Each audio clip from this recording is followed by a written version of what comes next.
PM Modi आज देंगे UP को बुंदेलखंड एक्सप्रेसवे की सौगात। जालौन जिले के कैथरी गांव में सुबह 11:30 बजे करेंगे एक्सप्रेसवे का उद्घाटन।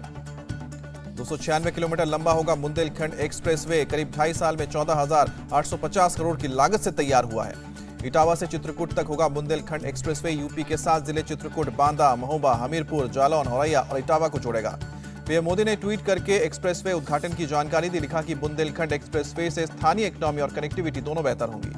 पीएम मोदी ने एक्सप्रेसवे से औद्योगिक विकास का भी जताया भरोसा। कहा कि इससे स्थानीय नौजवानों को तरक्की के नए आयाम मिलेंगे। सीएम योगी ने ट्वीट करके पीएम मोदी का जताया आभार। बुंदेलखंड एक्सप्रेसवे को बताया नए उत्तर प्रदेश के नए बुंदेलखंड का प्रगति द्वार।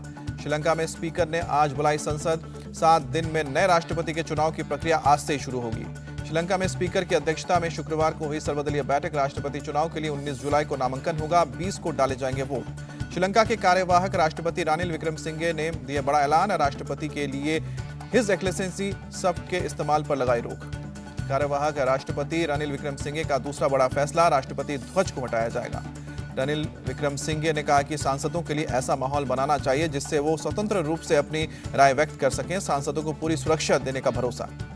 रानिल विक्रमसिंघे ने संभाला कार्यवाहक राष्ट्रपति का पदभार। चीफ जस्टिस जयंत जयसूर्या ने दिलाई पद की शपथ। श्रीलंका के सुप्रीम कोर्ट का आदेश, बिना इजाजत 28 जुलाई तक पूर्व पीएम महिंदा राजपक्षे और पूर्व मंत्री बेसिल राजपक्षे नहीं छोड़ सकते देश। फॉरेंसिक टीम ने श्रीलंका के राष्ट्रपति भवन में नुकसान का आकलन किया। प्रदर्शनकारियों ने जमकर की थी तोड़फोड़। रक्षा मंत्री राजनाथ सिंह का बयान, श्रीलंका की कठिन परिस्थिति में भारत ने हमेशा मदद की।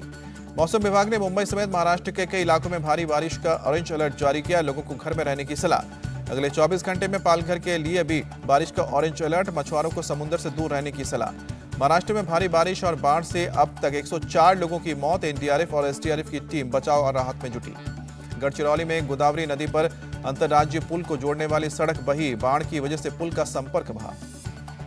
नागपुर के कामगार नगर और कपिल नगर समेत कई इलाकों में जल भराव। आम जनजीवन बुरी तरह से प्रभावित।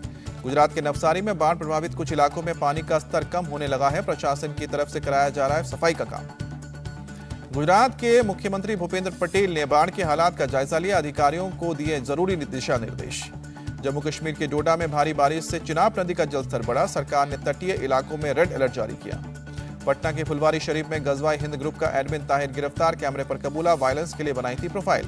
व्हाट्सएप ग्रुप में पाकिस्तान और बांग्लादेश के लोग भी थे शामिल। ताहिर ने व्हाट्सएप पर लगाया था पाकिस्तान का झंडा। पटना के एसएसपी मानवजीत सिंह ढिल्लों का बयान, ग्रुप में देश विरोधी वीडियो पोस्ट होते थे। पाकिस्तान और बांग्लादेश से भी थे मेंबर। पीएफआई के फुलवारी शरीफ मॉड्यूल का किंग पिन अरमान मलिक भी गिरफ्तार। पैसे जमा करने और व्हाट्सएप पर लोगों को जोड़ने में माहिर था अरमान। पीएफआई की साजिश पर बोले एडीजी, मनी ट्रेल और सोशल मीडिया ट्रेल की होगी जांच। फोन कॉल, इंटरनेट एक्टिविटी की भी जांच की जाएगी। पीएफआई के टेरर मॉड्यूल पर वीएचपी का बयान, कहा कि जिहादी मानसिकता को खत्म करना जरूरी। राजस्थान सरकार के मंत्री प्रताप सिंह खाचरियावास ने की भारत सरकार से मांग, पीएफआई को बैन किया जाए। 22 जुलाई तक पुलिस रिमांड में रहेगा अजमेर दरगाह का खादिम गौर चिश्ती। कोर्ट की बजाय जज के घर में हुई पेशी। गौर चिश्ती का साथ देने वाले मुनव्वर को जमानत मिली। हैदराबाद की एक मस्जिद का मौलाना है मुनव्वर। अमरावती मर्डर केस में 7 आरोपी कोर्ट में पेश किए गए। 22 जुलाई तक एनआईए कस्टडी में भेजा गया। राष्ट्रपति के चुनाव से पहले पीएम मोदी ने दिया बीजेपी के सांसदों को डिनर का न्योता। संसद के ऑडिटोरियम में आज शाम को 6:30 बजे मुलाकात। गृह मंत्री अमित शाह और बीजेपी अध्यक्ष जेपी नड्डा भी होंगे डिनर में शामिल। सांसदों को दी जाएगी चुनाव प्रक्रिया की जानकारी। बीजेपी संसदीय बोर्ड की आज शाम को 6 बजे बैठक। उपराष्ट्रपति पद के उम्मीदवार के चयन पर होगी चर्चा।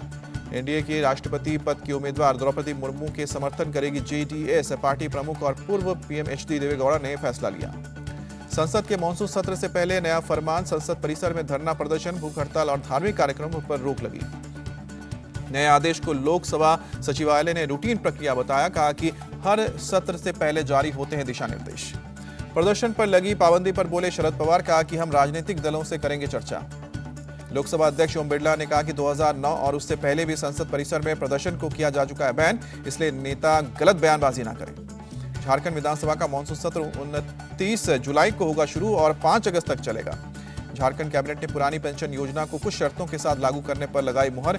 विकास आयुक्त की अध्यक्षता में 3 सदस्यीय कमेटी का गठन किया जाएगा। झारखंड में कैबिनेट ने 2 गरीबों को राहत, हर महीने 100 यूनिट बिजली फ्री देने को प्रस्ताव को मंजूरी दी गई है। उत्तर प्रदेश सरकार का ऐलान, 15 अगस्त को सभी स्कूल, कॉलेज और दफ्तर खुलेंगे। उत्तराखंड सीएम पुष्कर सिंह धामी ने उत्तराखंड पुलिस के लिए ई-FIR ऐप लॉन्च किया है। बोले लोगों को परेशानी से छुटकारा मिलेगा। उत्तराखंड में अब परमवीर चक्र और अशोक चक्र से सम्मानित लोगों को 50 लाख रुपए मिलेंगे। धामी कैबिनेट में फैसला हुआ है। लखनऊ के लुलु मॉल में कुछ लोग पढ़ना चाह रहे थे हनुमान चालीसा। पुलिस ने 3 लोगों को गिरफ्तार किया। एक शख्स को नमाज पढ़ने के आरोप में पकड़ा गया। विवाद के बाद लुलु मॉल के बाहर प्रशासन ने लगाया नोटिस, किसी भी तरह की धार्मिक प्रार्थना पर रोक लगाई। दिल्ली के जाफराबाद में एक ही परिवार के 4 लोगों के शव मिले। पहले पत्नी बच्चों का मर्डर, फिर खुद को गोली मारी।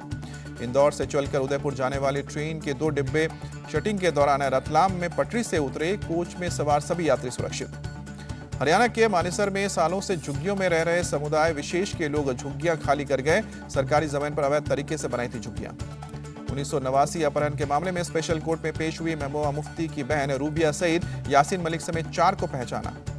23 अगस्त को फिर कोर्ट में पेश होंगी रूबिया सईद। यासीन मलिक ने खुद गवाहों से जिरह करने की मांग की है। ज्ञानवापी श्रृंगार गौरी केस में अब सोमवार को सुनवाई। 18 जुलाई को वादी रखी सिंह रखेंगी अपनी दलील। लखीमपुर हिंसा मामले में आशीष मिश्रा की जमानत अर्जी पर सुनवाई पूरी। इलाहाबाद हाईकोर्ट ने फैसला सुरक्षित रखा। दिल्ली की पटियाला हाउस कोर्ट से मोहम्मद जुबैर को राहत। 2018 केस में मिली जमानत, फिलहाल जेल में ही रहेगा। प्लास्टिक सर्जरी दिवस पर दिल्ली एम्स में विशेष कार्यक्रम का आयोजन किया गया। प्लास्टिक सर्जरी से जुड़े भ्रम को दूर करने की कोशिश की गई। गोरखपुर में महिलाएं बना रही हैं टेराकोटा की इको फ्रेंडली राखियां। कहा कि इस साल हमें काफी ऑर्डर मिल रहे हैं। सरकार ने मंकी पॉक्स पर विदेश जाने वाले यात्रियों के लिए जारी की एडवाइजरी। बीमार लोगों के संपर्क में आने से बचे, जंगली जानवरों से दूर रहें। WHO ने मंकी पॉक्स से प्रभावित देशों को दिया मदद का भरोसा। संक्रमण को रोकने के लिए जरूरी कदम उठाने के निर्देश। Free corona vaccine booster dose अभियान के पहले दिन 13,30,000 लोगों को लगा टीका। 75 दिनों तक लगाए जाएंगे फ्री बूस्टर डोज। भारत ने 98 देशों को भेजी है एंटी कोविड वैक्सीन। कुल 235 मिलियन डोज की सप्लाई की है। नीति आयोग के वाइस चेयरमैन ने दी जानकारी। केंद्रीय स्वास्थ्य मंत्रालय ने वैश्विक गठबंधन गावी से 5 करोड़ खुराक की मुफ्त आपूर्ति करने की अपील की है। भारत को कोविशील्ड के 10 करोड़ डोज के लिए आवंटित किए हैं। पश्चिम बंगाल में 3067 नए केस सामने आए हैं। 5 कोरोना पीड़ितों की जान गई है। गुजरात में कोरोना संक्रमण के 822 नए मामले दर्ज हुए हैं। 2 कोरोना पीड़ित की मौत हुई है। 612 मरीज रिकवर हुए हैं। यूक्रेन के माइकोलेव में सिविल इमारत पर बमबारी का वीडियो सामने आया। 2 यूनिवर्सिटी गिरी है मिसाइल। अमेरिकी हॉविट्जर तोपों से रूसी सेना का मुकाबला कर रहा है यूक्रेन। 30 से ज्यादा देश दे रहे हैं यूक्रेन को सैन्य मदद। यूक्रेनी सेना ने विनिसिया में रूसी बमबारी के समय का सीसीटीवी फुटेज रिलीज किया। सड़क पर भागते नजर आए लोग। यूक्रेनी पुलिस विनिसिया में रूसी मिसाइल अटैक में मारे गए लोगों की पहचान के लिए कर रही है डीएनए टेस्ट। 19 लोगों की अभी तक पहचान हो चुकी है। क्रीमिया के एक किसान ने अपने खेत में ट्रैक्टर से बनाए Z और V के निशान। यूक्रेन के खिलाफ लड़ रही रूसी सेना का समर्थन जताया। दक्षिण पूर्वी यूक्रेन के मालिटिपोल में नागरिक कर रहे हैं रूसी पासपोर्ट के लिए आवेदन। रूस ने अपने कब्जे वाले क्षेत्र में खोले हैं 2 पासपोर्ट ऑफिस। ब्रिटेन के कार्यवाहक पीएम बोरिस जॉनसन ने खेला ऋषि सुनक के खिलाफ मोर्चा और सहयोगियों से कहा कि किसी का भी समर्थन करना, लेकिन ऋषि सुनक का मत करना। अमेरिकी राष्ट्रपति जो बाइडेन का सऊदी अरब के जिद्दा में पहुंचे क्राउन प्रिंस मोहम्मद बिन सलमान ने शाही महल में जोरदार स्वागत किया। राष्ट्रपति जो बाइडेन और क्राउन प्रिंस मोहम्मद बिन सलमान के बीच पहली बार प्रतिनिधि स्तर की बातचीत हो रही है। अभी तक क्राउन प्रिंस के आलोचक रहे हैं जो बाइडेन। राष्ट्रपति जो बाइडेन ने वेस्ट बैंक में की इजरायल और फिलिस्तीन के बीच शांति की अपील। 2 लोगों के लिए 2 देश के विचार का समर्थन किया। राष्ट्रपति जो बाइडेन ने किया बेथलेहम में चर्च में प्रार्थना। ईरान की नौसेना ने एक नए ड्रोन नेवल स्क्वाड्रन का किया उद्घाटन। युद्धपोत और सबमरीन से ड्रोन के संचालन का प्रदर्शन। फ्रांस के बोर्डो इलाके में जंगल की आग बेकाबू। राष्ट्रपति इमैनुअल मैक्रोन ने लिया हालात का जायजा। अमेरिका का कैंसास सिटी में एक छोटे विमान ने हाईवे पर की लैंडिंग। पुलिस ने नशे में चोर पायलट को किया गिरफ्तार। स्लोवेनिया ने क्रोएशियाई सीमा पर से हटाई फेंसिंग। सैनिकों ने कांटे के तार काट कर हटाए। थाईलैंड में एक बड़े गड्ढे से एक हाथी को और उसके बच्चे को रेस्क्यू किया गया। तूफान के दौरान गड्ढे में फंस गए थे। अमेरिका के न्यू इंग्लैंड की केंटकी में नदी में पहली बार दिखी डॉल्फिन। तेज आवाज के साथ अटखेलियां करती नजर आई। ऑस्ट्रेलिया में 2 कंगारुओं की अनोखी लड़ाई के कैमरे में कैद। कैनबरा में बाहरी इलाके में दोनों कैंगारू लड़ते दिखे। भारत के विदेशी मुद्रा भंडार में 8 अरब 6 करोड़ डॉलर की कमी। 8 जुलाई को खत्म हुए हफ्ते में 580 अरब 25 करोड़ डॉलर पर पहुंचा विदेशी मुद्रा भंडार। सरकार किसानों से 2.5 लाख टन प्याज की खरीद करेगा। प्याज की कीमत पर काबू पाने के लिए तैयार करेगी बफर स्टॉक। खरीफ के सीजन में धान की बुआई के लिए रकबे में आई 17% की कमी। केवल 128.5 लाख हेक्टेयर में होगी धान की बुआई। कोल इंडिया लिमिटेड ने बिजली कंपनियों के लिए कोयला आयात का जिम्मा इंडोनेशिया की कंपनी बारादया एनर्जी को सौंपी और 7.9 लाख टन कोयला करेगी आयात। T20 विश्व कप के लिए 16 टीमों के नाम फाइनल हुए। जिम्बाब्वे और नीदरलैंड्स ने किया qualify. America Papua New Guinea का सपना टूटा। भारत और इंग्लैंड के बीच वनडे सीरीज का निर्णायक मैच कल। 3 मैचों की सीरीज में दोनों टीमें 1-1 की बराबरी पर हैं। तीसरा वनडे दोनों टीमों के लिए करो या मरो का मुकाबला। जीतने वाली टीम सीरीज पर कब्जा करेगी। मैनचेस्टर में खेला जाएगा मैच। दक्षिण अफ्रीका दौरे के लिए इंग्लैंड की टीम का ऐलान। कप्तान बेन स्टोक्स को मिला आराम। जॉश बटलर को T20 और वनडे की कप्तानी मिली। आयरलैंड के खिलाफ न्यूजीलैंड ने लिया क्लीन स्वीप। तीसरे मैच में 1 रन से जीता मैच। तीनों मैचों की सीरीज 3-0 से जीती। कॉमनवेल्थ गेम्स 2022 में 5 अलग अलग जगहों पर रहेंगे भारतीय खिलाड़ी। भारत की महिला क्रिकेट टीम भी हिस्सा ले रही है। सिंगापुर ओपन के सेमीफाइनल में पहुंची पीवी सिंधु। सेमीफाइनल में गौरवरिया खिलाड़ी को होगा मुकाबला। साइना नेहवाल सिंगापुर ओपन में हार कर बाहर। HS प्रणय भी हारे। स्टार फुटबॉलर क्रिस्टियानो रोनाल्डो को 2400 करोड़ का ऑफर। सऊदी अरब के एक क्लब ने दिया है ऑफर। रोनाल्डो साइन करते ही बनेंगे दुनिया के सबसे महंगे फुटबॉलर। सुष्मिता सेन ने ललित मोदी पर थोड़ी चुप्पी। ट्वीट किया, मैं अपने हैप्पी प्लेस में हूं। ना शादी हुई है ना सगाई। बिना किसी शर्त वाले प्यार के बीच हूं। शाहरुख खान और कार्तिक आर्यन के एक वीडियो ने जीता फैंस का दिल। शहजादे के गाल थपथापे दे दिखे किंग खान।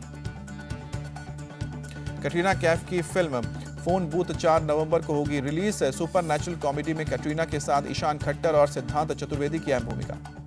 इंडिया टीवी हर वक्त हर जगह डाउनलोड करने के लिए सर्च करें India TV news Google play store या ऐप स्टोर पर।